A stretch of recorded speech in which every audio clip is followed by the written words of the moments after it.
নমস্কার, আমি শৈলী। আপনারা দেখছেন শৈলী রান্নাঘর। আজকে বানাবো ডিমের কষা। তো চলুন দেখা যাক ডিমের কষা কি করে বানাই। আর পুরো ভিডিওটা প্রথম থেকে লাস্ট পর্যন্ত দেখবেন, আশা করি খুব ভালো লাগবে। তো এখানে 4টে ডিম নিয়ে নিয়েছি, একটা টমেটো, 2টো পেঁয়াজ, আদা রসুন কাঁচা লঙ্কা নিয়ে নিয়েছি। তো ডিমটা সেদ্ধ করার জন্য একটা পাত্রে জল নিয়ে নিচ্ছি। চলুন তো গ্যাসটা ধরিয়ে পাত্রটা বসিয়ে দিই। এবার দিয়ে দিচ্ছি ডিমগুলো।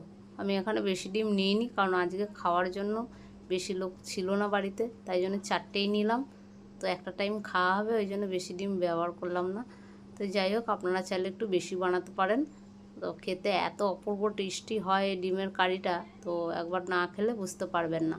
তো চলুন পেঁয়াজগুলো কেটে নিচ্ছি ছোট ছোট করে।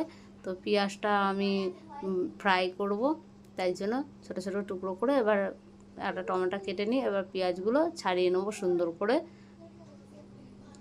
পেঁয়াজের পাপড়িটা তাহলে ভাজতে ভালো হবে, তাড়াতাড়ি করে ভাজা হয়ে যাবে সুন্দর করে। এবার চলুন, সবগুলো ছাড়ানো হয়ে গেছে। চলুন গ্যাসটা ধরিয়ে নিই। এবার কড়াই বসিয়ে দিয়েছি, কড়াই গরম হয়ে গেছে। এবার পেঁয়াজগুলো ভাজার জন্য তেল দিয়ে দিলাম পরিমাণ মতন।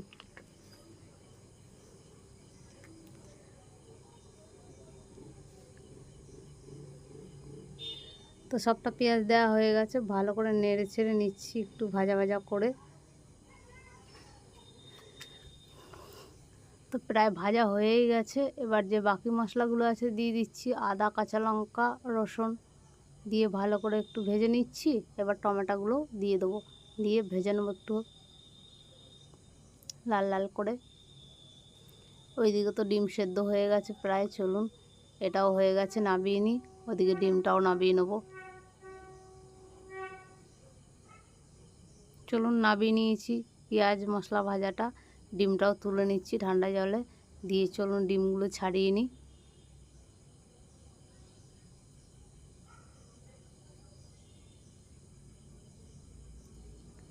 চলুন ডিমগুলো ছাড়িয়ে নেওয়া হয়ে গেছে। এবার মশলাটাও করে নিয়ে আসি ভালো মতন।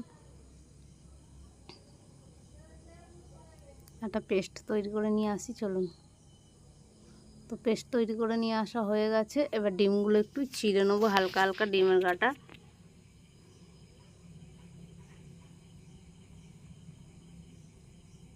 তো এইভাবে সবগুলোই চিড়ে নিচ্ছি।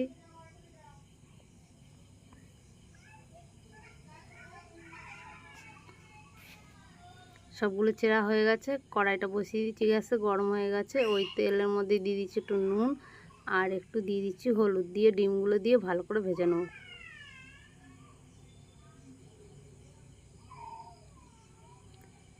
ডিমগুলো দিয়ে নেড়ে ছেড়ে ভালো করে ভেজে নিচ্ছি। ভাজা হয়ে গেছে, এবার তুলে নিচ্ছি।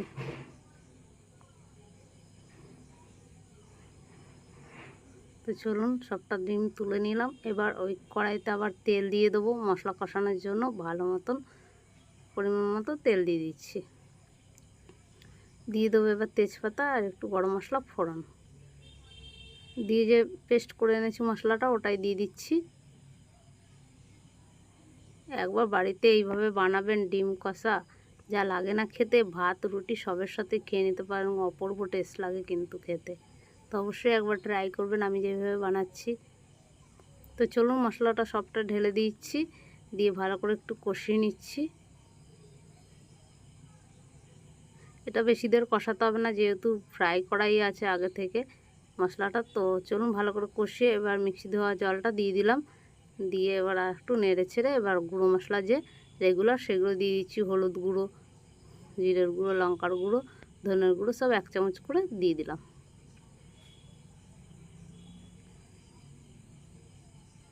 দিয়ে এবার ভালো করে একটু কষিয়ে নেবো, যে যতক্ষণ না এর মশলার কাঁচা গন্ধটা দূর হয়ে যায় ততক্ষণ কষিয়ে নিচ্ছি। চলুন ভালো করে সুন্দর করে একটু নেড়ে নেড়ে, দেখবেন তেল ছেড়ে এসছে অলরেডি। এবার দিয়ে দেবো একটু ভালো করে কষিয়ে ফেটানো টক দই রেখেছি আমি এখানে, টক দইটা দিয়ে দিলাম। আপনারা চাইলে নাও দিতে পারেন টক দইটা, তো দিলে একটু ভালো টেস্ট হয়। এবার যদি না থাকে হাতের গোড়ায়, তখন যা আছে ওটা দিয়ে বানাবেন। টমেটোটা দিয়ে বানালেও খুব টেস্ট হয়, কোনো অসুবিধা নেই। তো বাটি ধোয়া জলটা দিয়ে দিলাম, দই ধোয়া।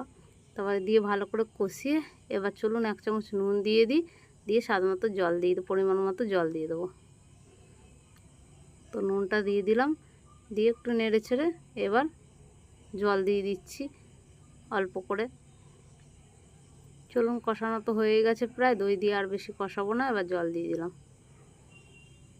তো জলটা দিয়ে ডিমটা দিয়ে দিচ্ছি যাতে ডিমের গায়ে ভালো করে মশলাগুলো ঢুকে অ্যাডজাস্ট হয়ে যায়। তো ফুটে আসুক, তারপরে ফুটে আসলে ভালো করে একটু গরম মশলা দিয়ে নামিয়ে নেবো। তো দেখুন ভালো করে ফুটে গেছে আর ডিমের ভেতর সব মশলাগুলো ঢুকে গেছে, যেহেতু আমি আগে থেকে ডিমটা চিড়ে রেখেছিলাম। তো অবশ্যই কমেন্ট করে জানাবেন আজকের এই ডিম কষা রেসিপি কেমন লাগলো। ভালো লাগলে একটা লাইক করে দেবেন। চলুন নামিয়ে নিয়ে এবার হয়ে গেছে, তো নামিয়ে নিয়ে দেখাচ্ছি আপনাদের কেমন হয়েছে। তো চলুন দেখুন কতটা লোভনীয় না দেখতে, দেখলেই মনে হয় খেয়ে নিই।